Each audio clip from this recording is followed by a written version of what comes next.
chance, but it don't work. Keep coming up with love, but it's so slashed and torn.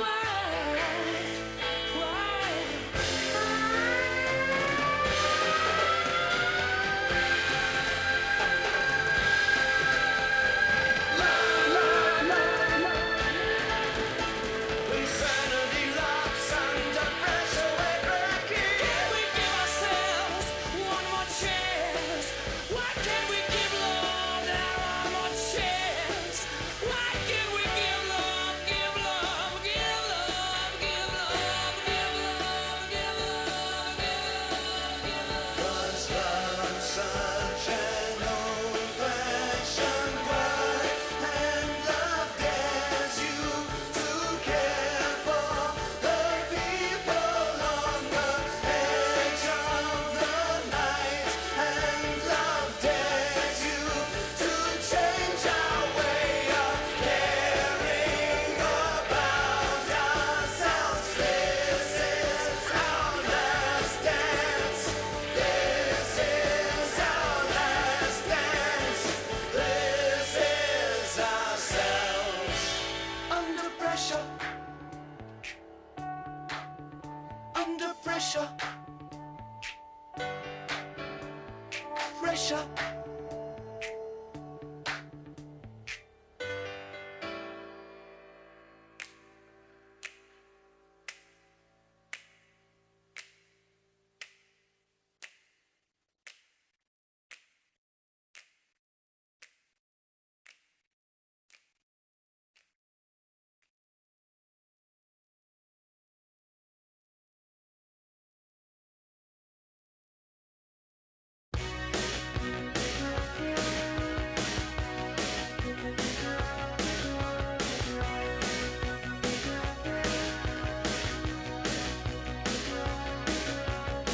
I get up in the evening and I ain't got nothing to say. I come home in the morning, I go to bed feeling the same way.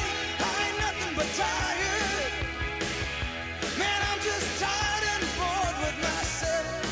Hey there, baby, I could use just a little help. You can't start a fire.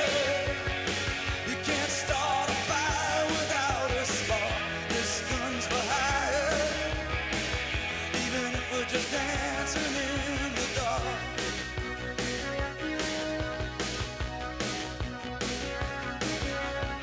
Messages keep getting clearer. Radio's on and I'm moving round the place. I check my look in the mirror. Wanna change my clothes, my hair, my face, and I ain't getting nowhere. I'm just living in a dump like this. There's something happening somewhere. Baby, I just know that this. You can't start a fire. You can't start a fire without a spark. This gun's for hire, even if we're just dancing in the dark.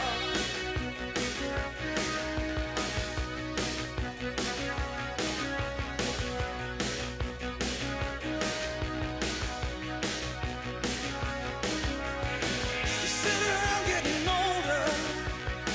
The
was lying on the grass of Sunday morning of last week, indulging in my self-defeat.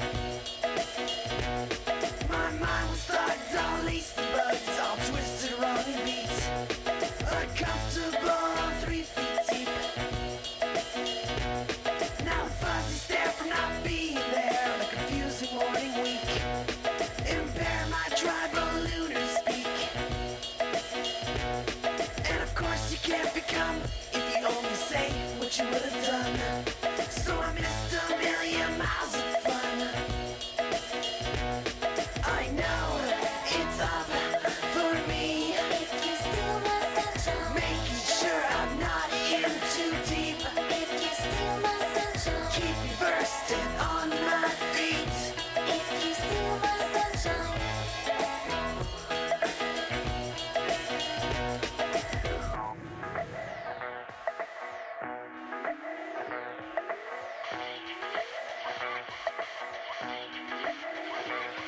I was flying on the bench, sliding in the park across the street. Later that week. My sticky paws were in the making straws out of big fat slurpy treats.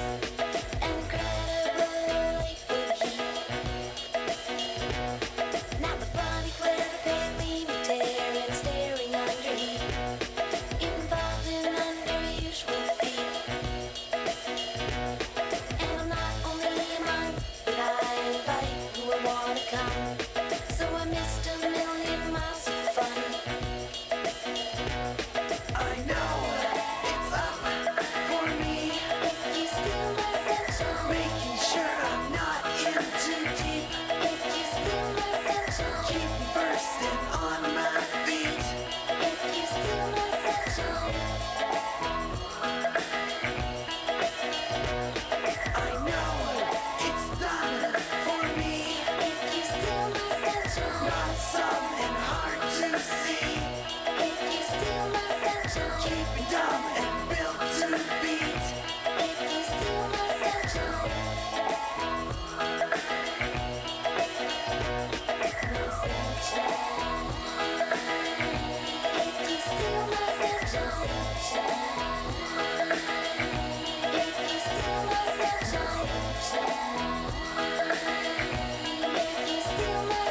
Loving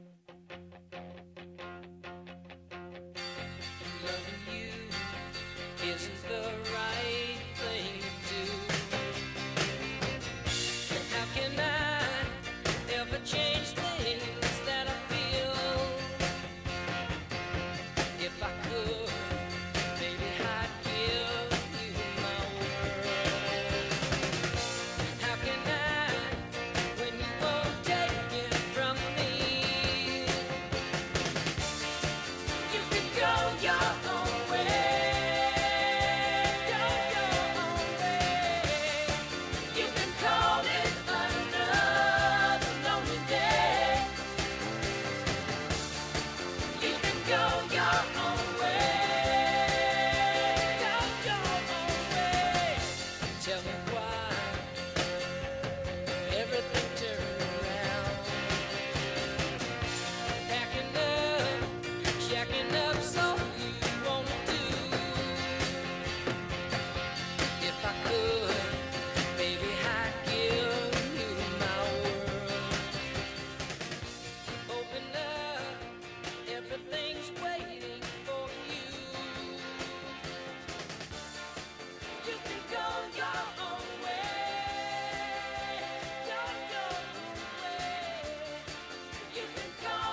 Thank you all for coming. Please welcome State Senator Brian Kavanaugh. State Senator.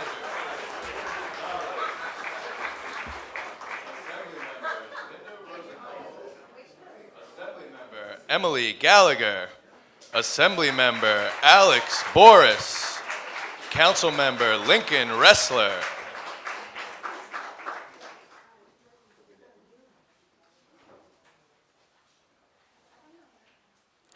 And now, please welcome Rachel Fee, the New York Housing Conference. Manny Pastrich, President of SEIU 32BJ. Please welcome First Deputy Mayor Maria Torres Springer. And now, please welcome the 57th Governor of the great state of New York, Governor Kathy Hochul.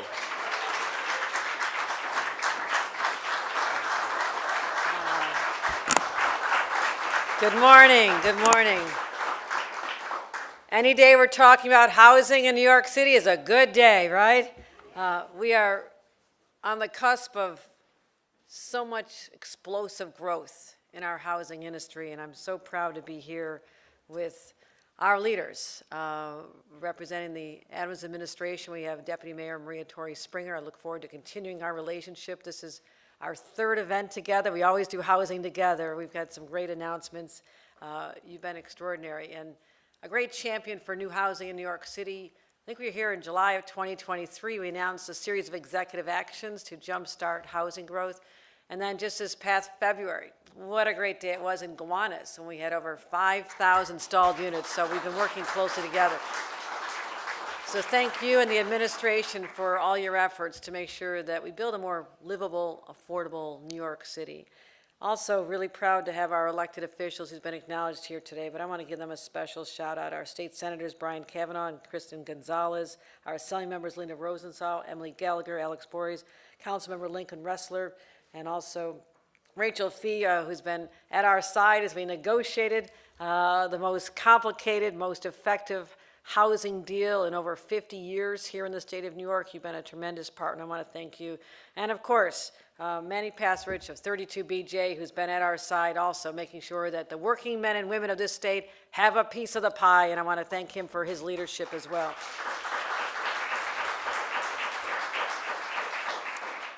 You know, when I first became governor 3 years ago, I vowed to take on the housing crisis head on.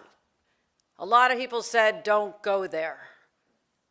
It's hard. It's complicated. A lot of slings and arrows will be coming at you. But I said, I'm willing to take on the entrenched interest and the NIMBYs out there who understand we want to protect what they have, but that shuts out too many other people. And we had to cut through the red tape and the grinding bureaucracy that just made so many people say, I just can't build here. Because we desperately need more housing in the state of New York and in the city of New York. And people said, don't go there, you're going to lose. In my administration, we do things differently. I live by Teddy Roosevelt's philosophy about acknowledging it's not the critic who counts, but it's the man or the woman who are actually in the arena, sometimes getting bloodied, sometimes getting beaten down. But you don't shy away from the hard battles, because typically those are the ones that are truly worth fighting. And the play it safers and the keyboard warriors don't tell us what to do. It only strengthens our resolve to get in that arena, stay in that arena, and continue fighting for the people of this state.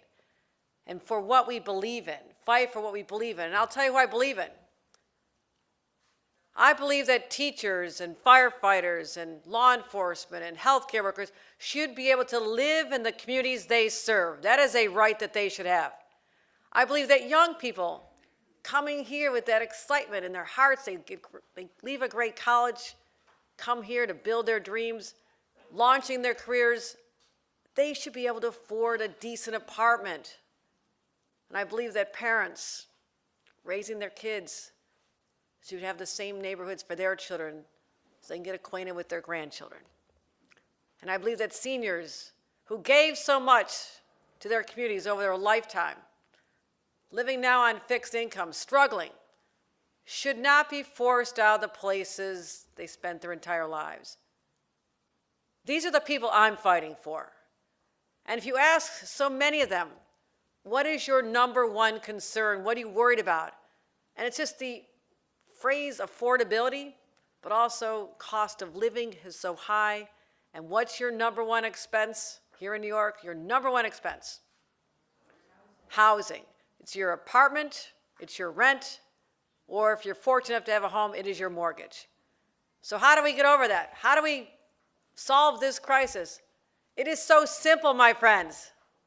We build, build, build, build. We increase the supply. Now, I had some fights. Not everybody agreed with me.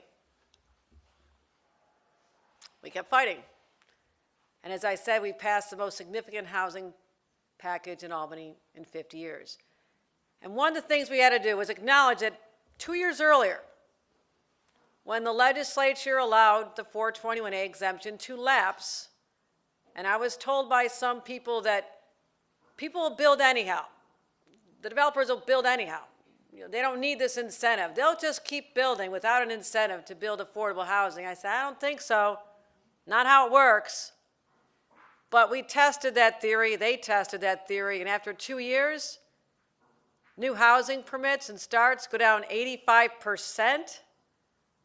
That was another lost time frame. We could have been building more, trying to dig ourselves out of the hole that we're in instead of digging it even deeper. So I stood up this year and said, okay, that didn't work. Are you with me now? We try to solve this. So developers have relied on this since the 1970s. You know why they needed it in the 1970s? Because people didn't want to build then. The city was in crisis, spiraling. Crime was up. Financials, it was a disaster. Our finances were in trouble. We didn't know the future of New York City, so you had to incentivize people to build there. So why, after a global pandemic, when people are starting to question, is this the place to build, and all the expenses going up, inflation going up, interest rates going up, why wouldn't we keep incentives in place to get people to do something that we benefit from? Affordable housing gets built this way. So I knew if we didn't at least extend the deadline, say, okay, let's pick up the pieces. Let's go at it again. If we didn't extend the deadline for applications for 421A, projects would dry up and come to a screeching halt. And we could not lose any more, not during a nationwide housing crisis, not with vacancy rates in the city of New York hovering around 1.4%, the lowest since the 1960s. People surrender before they start. Like I said, you have to take off the gloves. Some were with us. I appreciate the leaders who were with us. But a lot of people dug in, but we said at least let's get this an extension from 2026 to 2031. And today, with that extension, you're seeing the results of that hard-fought fight. And in a few months, just in a few months since the window opened for these extensions for projects that already started, that were shut down, they were dead now. We have received applications for the 421A extension for 71,000 apartments, including 21,000 affordable units, over 650 buildings. That's just since this past summer when I signed it into law. How extraordinary is that? That's what we're here to celebrate.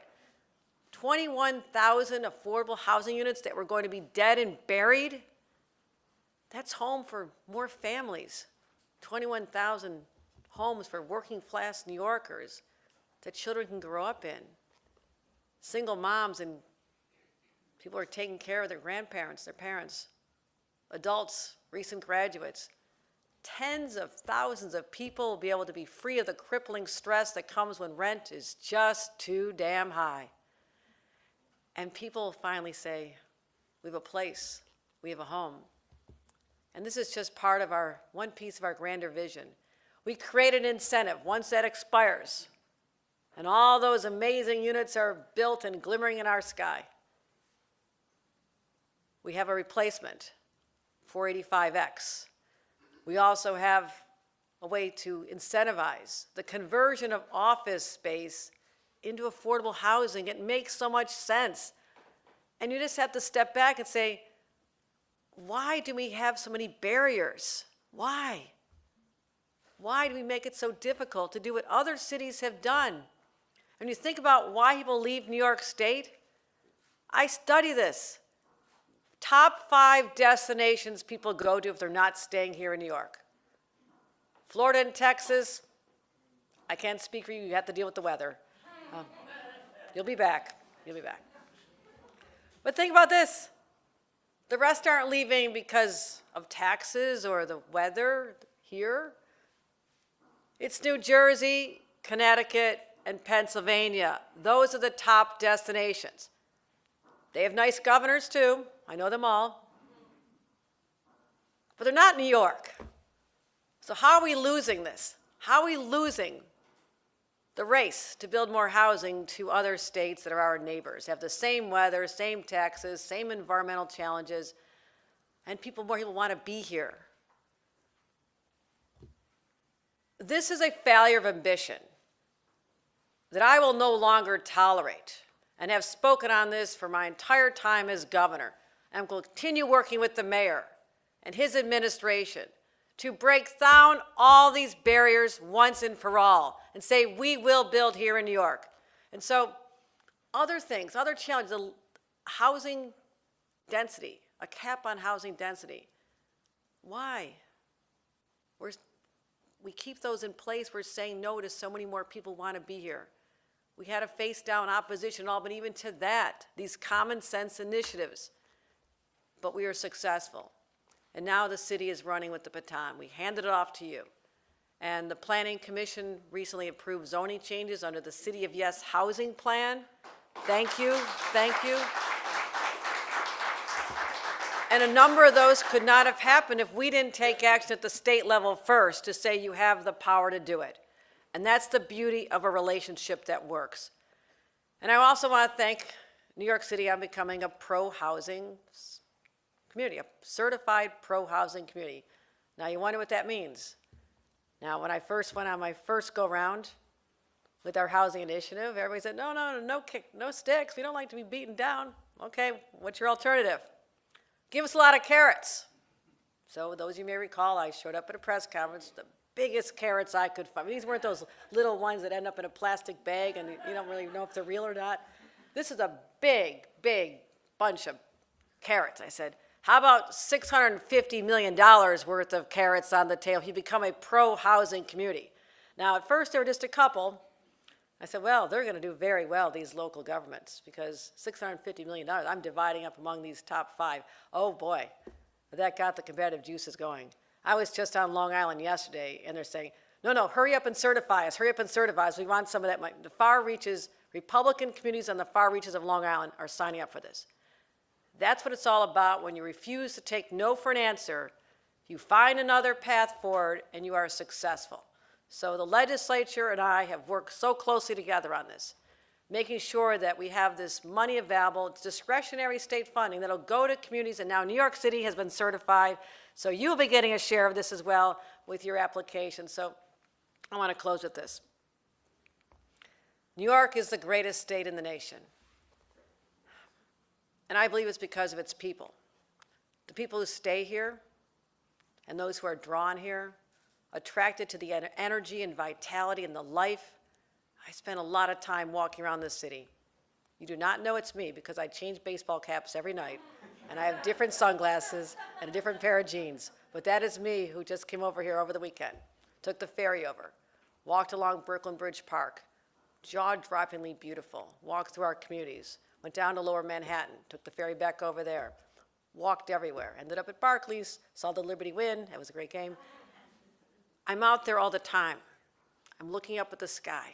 I want to see more building. I want to see more buildings. I want more people to have the joy of living here. And it's not easy. And it may not be for the faint of heart. But once you have decided you want to be a New Yorker, there's something exceptional about the experience. And I want people to know that this can be and continues to be the land of promise, a place where anything is possible. But I know you can't chase your dreams without a roof over your head. And for all those decades, people ignored the challenges. They didn't build. They just wouldn't take on the fights. We're here for them today. That era is over. We are here to build. We fought the status quo, and today, as a result, and we're just beginning, 71,000 units will now be built. Everyone deserves that right to live with dignity and to become a New Yorker. Thank you very much. With that, let me introduce First Deputy Mayor Rhea Torrey Springer.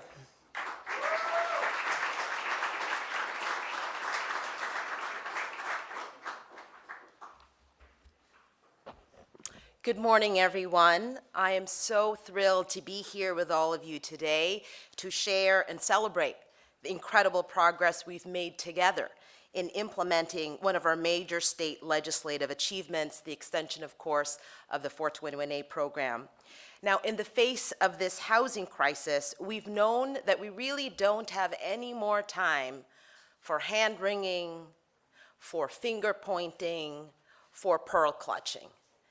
That it is time for action, and we are so fortunate that we have in Governor Hochul, that we have in Mayor Eric Adams, that we have in the elected leaders who have joined us here this morning, and the incredible partners in labor and in industry and in advocacy, the constellation of leaders who have a radical bias towards action.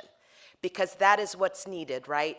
To confront this housing crisis that has for too long not just plagued neighborhoods, but really undermined the well-being of individuals and families across the 5 boroughs.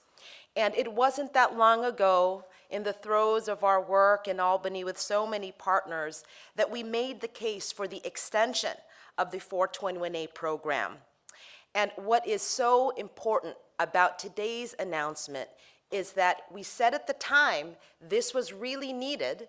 We said at the time that we couldn't put at risk the tens of thousands of homes that could have been built because there was no action on the 421A program. And today we have the evidence of need, and it is borne out in the letters of intent that we are announcing today. The governor mentioned 650 buildings representing 71,000 new homes and 21,000 affordable units.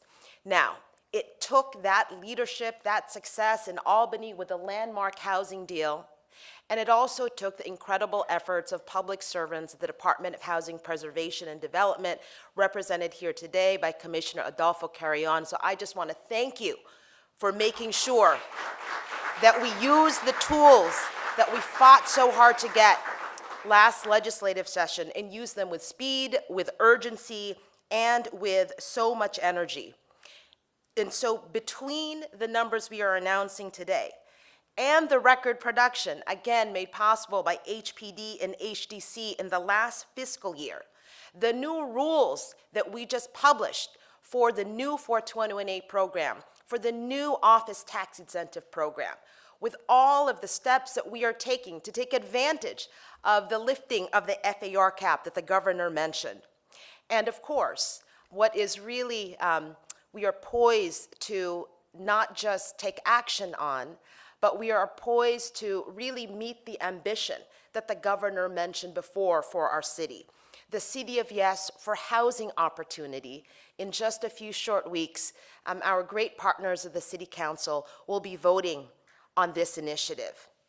And it is so critical, not just because of the 1.4% rental vacancy rate, not just because of the tens of thousands of New Yorkers, mostly women and children, who slept in shelters last night, but truly because I believe, and I know so many in this room believe, that our ability to not just meet the moonshot, but our ability to move the needle on this housing crisis, this will be the defining task of this generation. I really do believe that. I know you all do too.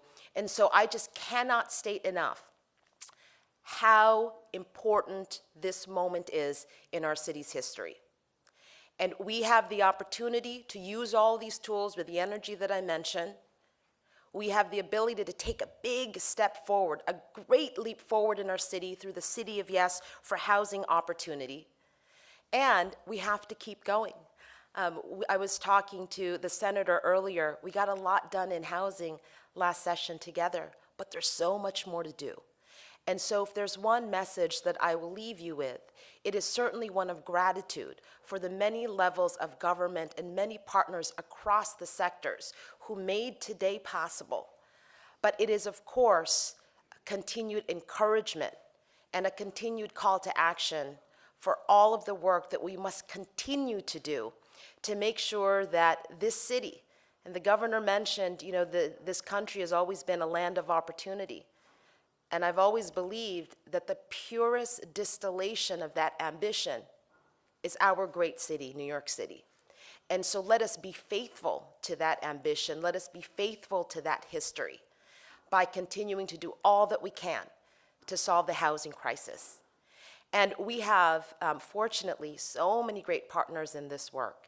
And it is really my honor to introduce our next speaker, a force in labor, a force in the housing fight, and really a force throughout the 5 boroughs. Please join me in welcoming the president of 32BJ, Manny Peistrich.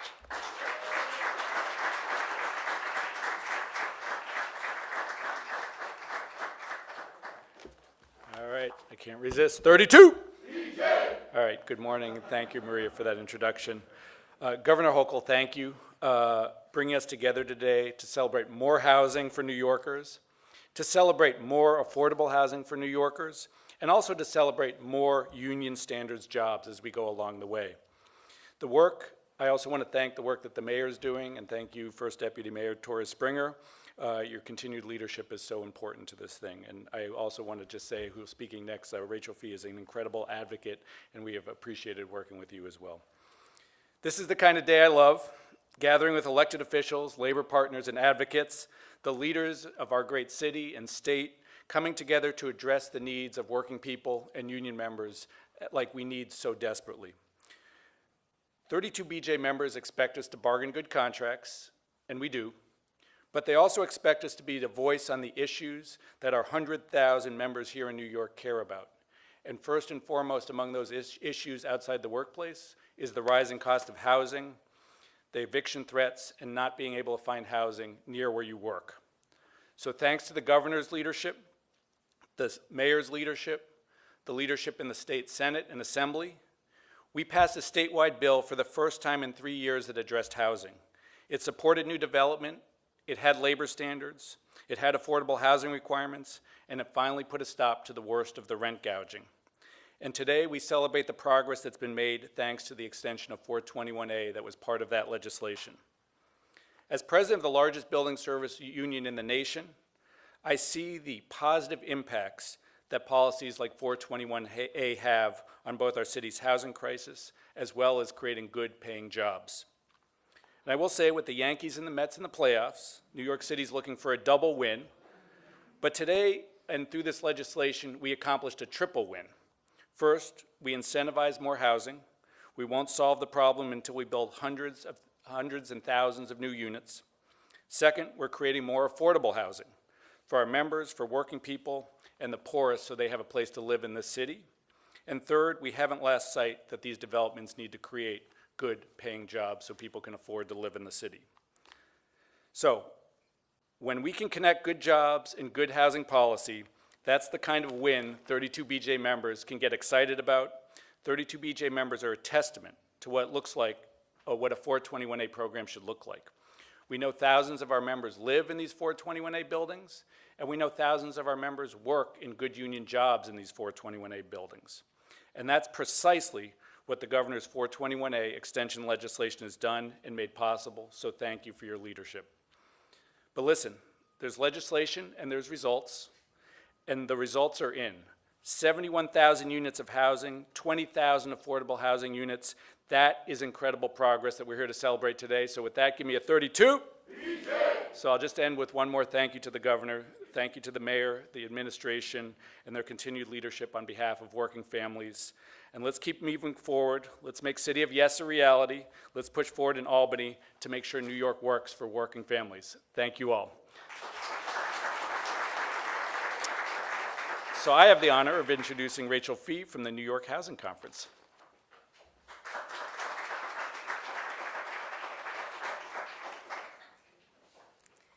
Good morning, everybody. My name is Rachel Fee. I'm Executive Director of the New York Housing Conference. We're an affordable housing policy and advocacy organization, and we fight for good housing policy. We look at data and results. The results here today are indisputable. 71,000 new homes and 21,000 will be affordable. I want to thank our state's leading housing advocate, Governor Hochul, and also the New York State Legislature for extending the 421A construction deadline to make sure that every last qualifying project will get built. It is critical that New York City has an ongoing, reliable tax incentive to spur new construction, and that it requires affordable housing. Our New York City Housing Tracker data shows that 421A has been effective in creating thousands of affordable housing units in high-cost neighborhoods that would not have been built without it. We are optimistic that its replacement, 485X, will create even more affordable housing. The new program demands more deeply affordable housing. It will help small buildings get built in low-density neighborhoods, and it will bring back affordable homeownership production to New York City. New York City can maximize affordable housing production under 485X with the passage of the City of Yes for housing opportunity. The City Council has before them this proposal to reform New York City's zoning to add more housing in every neighborhood, and we urge them to pass it. A recent poll found that 72% of New Yorkers support this proposal. They want action to lower rents, to create homeownership opportunities, and get access to affordable housing in every New York City neighborhood. Each level of government must do its part to make living in New York more affordable. Thank you to Governor Hochul, and thank you for everyone today. That concludes our program. Thank you all for coming.